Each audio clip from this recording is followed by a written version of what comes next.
அண்மை செய்தி. நிதித்துறை சிறப்பு செயலாளர் அருண் சுந்தர் தயாள் ஒருமையில் பேசுவதாக ஊழியர்கள் புகார் தெரிவித்துள்ளனர். கூடுதல் விவரங்களை செய்தியாளர் நந்தினி வழங்க கேட்கலாம். நந்தினி, இது குறித்த மேலும் தகவல்கள். வணக்கம். நிதித்துறை சிறப்பு செயலாளர் அருண் சுந்தர் தயாள் ஒருமையில் பேசுவதை கண்டித்து நிதித்துறை அரசு ஊழியர்கள் கருப்பு பேட்ஜ் அணிந்து தங்களுடைய எதிர்ப்பை பதிவு செய்து வருகிறார்கள்.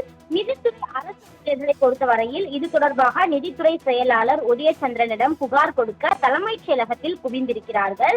நிதித்துறை சிறப்பு செயலாளர் அருண் சுந்தர் தயாள் ஊழியர்களிடம் தொடர்ச்சியாக ஒருமையில் பேசுவதாக ஊழியர்கள் தரப்பில் புகார் தெரிவிக்கப்படுகிறது. இது தொடர்ச்சியாக நடைபெறுவதாகவும் இதற்கு முற்றுப்புள்ளி வைக்கக்கூடிய வகையில் நிதித்துறை செயலாளரை சந்தித்து புகார் தெரிவிக்க திரண்டிருப்பதாகவும் ஊழியர்கள் தரப்பில் தெரிவிக்கப்பட்டிருக்கிறது. சுமார் மேற்பட்ட ஊழியர்கள் பணி நேரத்தில் தலைமைச் செயலகத்தில் இருக்கக்கூடிய 2வது மாடியில் உள்ள நிதித்துறை செயலாளர் உதயச்சந்திரன் அந்த அறை முன்பு திரண்டிருக்கிறார்கள். தொடர்ச்சியாக அவர் தன்னுடைய வீட்டில் இருக்கக்கூடிய அந்த பிரச்சனைகள் வைத்து தங்களிடம் ஒருமையில் பேசுவதாகவும் தினசரி இது தொடர்கதையாக நடந்து வரக்கூடிய நிலையில் இதற்கு முற்றுப்புள்ளி வைக்க வேண்டும் என எண்ணி இந்த செயலில் ஈடுபட்டிருப்பதாகவும் தற்போது தெரிவித்திருக்கிறார்கள்.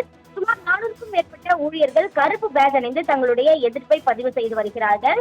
நிதித்துறையில் இருக்கக்கூடிய அனைத்து ஊழியர்களும் ஆண்கள் மற்றும் பெண்கள் என அனைத்து ஊழியர்களும் நிதித்துறை செயலாளர் உதயச்சந்திரனை சந்தித்து தற்போது புகாரையும் தெரிவித்திருக்கிறார்கள்.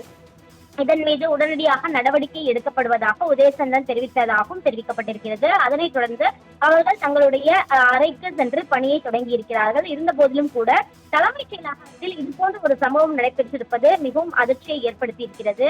அது மட்டுமல்லாமல் செயலாளராக இருக்கக்கூடிய அருண் சுந்தர் தயாள் இது போன்ற ஒருமையில் பேசும் செயலை தொடர்கதையாக நடத்தி வருவதாக ஊழியர்கள் தரப்பில் குற்றச்சாட்டு என்பது வைக்கப்படுகிறது. இது போன்று நடந்து கொள்வதாகவும் இதற்கு முற்றுப்புள்ளி வைக்கக்கூடிய வகையில் தான் தற்போது கருப்பு பேட்ஜ் அணிந்து தங்களுடைய எதிர்ப்பை பதிவு செய்து வருவதாகவும் ஊழியர்கள் தரப்பில் தெரிவிக்கப்பட்டிருக்கிறது. இது தொடர்பாக நிதித்துறை செயலாளர் உதயச்சந்திரனை சந்தித்து தற்போது புகார் மனுவும் வைக்கப்பட்டிருக்கிறது. இதன் மீது நடவடிக்கை எடுப்பதாக உதயச்சந்திரன் தெரிவித்திருப்பதாகவும் ஊழியர்கள் தரப்பில் தற்போது நம்மிடம் தெரிவிக்கப்பட்டிருக்கிறது.